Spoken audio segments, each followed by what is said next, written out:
SLBC tunnel rescue ఆపరేషన్లోకి రోబోలు రంగంలోకి దించారు. మాస్టర్ రోబో ఏర్పాటు పనులు కొనసాగుతున్నాయి.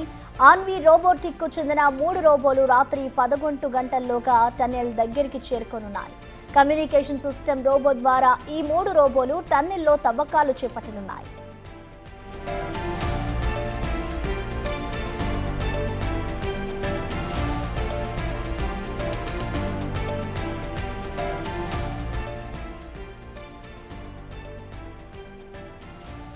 ప్రస్తుతం అయితే ఎస్ఎల్బీసీ టన్నెల్లో రెస్క్యూ ఆపరేషన్లోకి రోబోలు రంగంలోకి దించారు అధికారులు. మాస్టర్ రోబో ఏర్పాటు పనులైతే ప్రస్తుతం కొనసాగుతున్నాయి. దీనికి సంబంధించిన పూర్తి డీటెయిల్స్ ని మా ప్రతినిధి శంకర్ అందిస్తారు.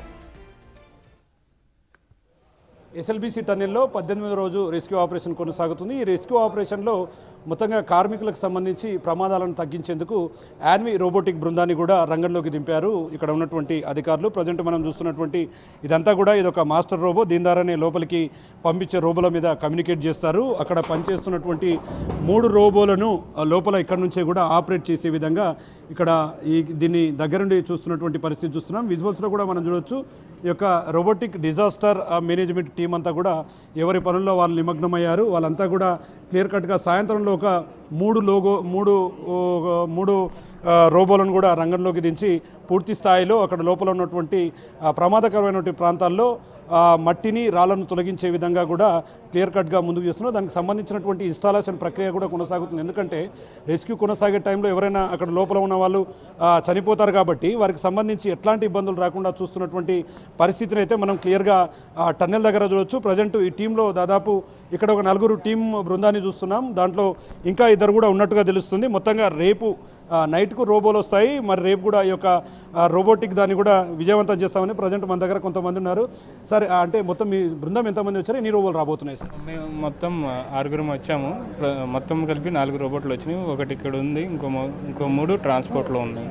సార్, అంటే ఈ వ్యవస్థను ఎట్లా చూడాలి? అంటే ఇక్కడ నుంచి ఆపరేట్ చేయబోతారా, లోపల వాటిని ఎట్లా విజన్ చేస్తారు ఇక్కడ నుంచి? సో ఇక్కడ నుంచి ఆపరేట్ చేస్తాం. విజన్ మాత్రం అక్కడ లోపల కొన్ని కెమెరాస్ అని ఇన్స్టాల్ చేయడం జరుగుతుంది. అక్కడి నుంచి డేటా మొత్తం మా కమ్యూనికేషన్ నెట్వర్క్ ద్వారా మేము ఇక్కడ విజువలైజ్ చేసుకుంటాం. సార్, మేజర్గా ఆ రోబోలు ఇప్పుడు వస్తున్నటువంటి రోబోలు ఎట్లాంటి పనులు చేయగలుగుతాయి? ఆన్వికి సంబంధించి మీరు తీసుకురాబోతున్నటువంటి రోబోలు మేము వచ్చేసరికి మేజర్గా స్లడ్జ్ ఎక్స్కవేషన్ ప్రాసెస్ మీద కాన్సన్ట్రేట్ చేస్తాము. అట్ ద సేమ్ టైం ఆ డెబ్రిస్ కూడా ఏదైతే ఉందో దాన్ని కూడా రిమూవ్ చేసే ప్రాసెస్ కూడా ఉన్నాయి దాంట్లో. అంటే సార్, ఒకవేళ రోబోలతో పనిచేస్తున్న క్రమంలో అక్కడ ఏమైనా ప్రమాదం జరిగేదాన్ని ముందే మీరు పసిగట్టే అవకాశాలు ఇక్కడ నుంచి చూడొచ్చా? ఉంటాయి. అందుకే సో ఎక్కడి నుంచి ఆ ప్రమాదాలు ఏమైనా జరుగుతున్నాయో, ఏమైనా అబ్నార్మాలిటీస్ ఏమైనా ఉన్నాయో లేవో అవన్నీ మేము ఇక్కడ 24/7 మానిటర్ చేసేలాగా ఇక్కడ సిస్టమ్ రెడీ చేస్తాం. సో ఇన్ కేస్ ఏమైనా అవుతుంది అంటే we will alert the entire ఎవరైతే ఉన్నారో క్రూ మొత్తం ఎవరైతే ఉన్నారో వాళ్ళందరినీ మేము అలర్ట్ చేస్తాం. అంటే ఓవరాల్గా ఇప్పుడు ఈ 3 రోబోలు ఎప్పటి వరకు రానున్నాయి సార్? ఎప్పటి వరకు మీరు దీన్ని? 3 రోబోలు వచ్చి ఈరోజు ఈవినింగ్ రావాలి. ఈరోజు ఈవినింగ్ వరకు వస్తాయి. రేపు మార్నింగ్ డిప్లాయ్ చేస్తాం. చూస్తున్నాం మొత్తంగా ఇది ఆన్వికి సంబంధించినటువంటి ప్రక్రియ అంతా కూడా కొనసాగుతుంది. మొత్తంగా వారు సాయంత్రంలోగా 3 రోబోలను ఇక్కడ తీసుకురాబోతున్నారు. రేపటి నుంచి కూడా రెస్క్యూలో 3 రోబోలను పెట్టి అక్కడ ఉన్నటువంటి ఎవరైతే కార్మికులకు సంబంధించి ప్రమాదాలను తగ్గించేందుకు ఆన్వి బృందం, మరోవైపు రాష్ట్ర ప్రభుత్వం ముందస్తుగా ఈ ప్రణాళికలు చేపట్టింది. మరి రేపటి నుంచి కూడా ఈ యొక్క రెస్క్యూ అనేది రసవత్తరంగా కొనసాగనుంది. మొత్తంగా ఈ ఉత్కంఠ భరితమైనటువంటి రెస్క్యూలో మిగతా వాటికి సంబంధించినటువంటి ఆనవాళ్ళు కూడా లభ్యమయ్యే అవకాశాలు ఎస్ఎల్బీసీ టన్నెల్ దగ్గర కనిపిస్తుంది.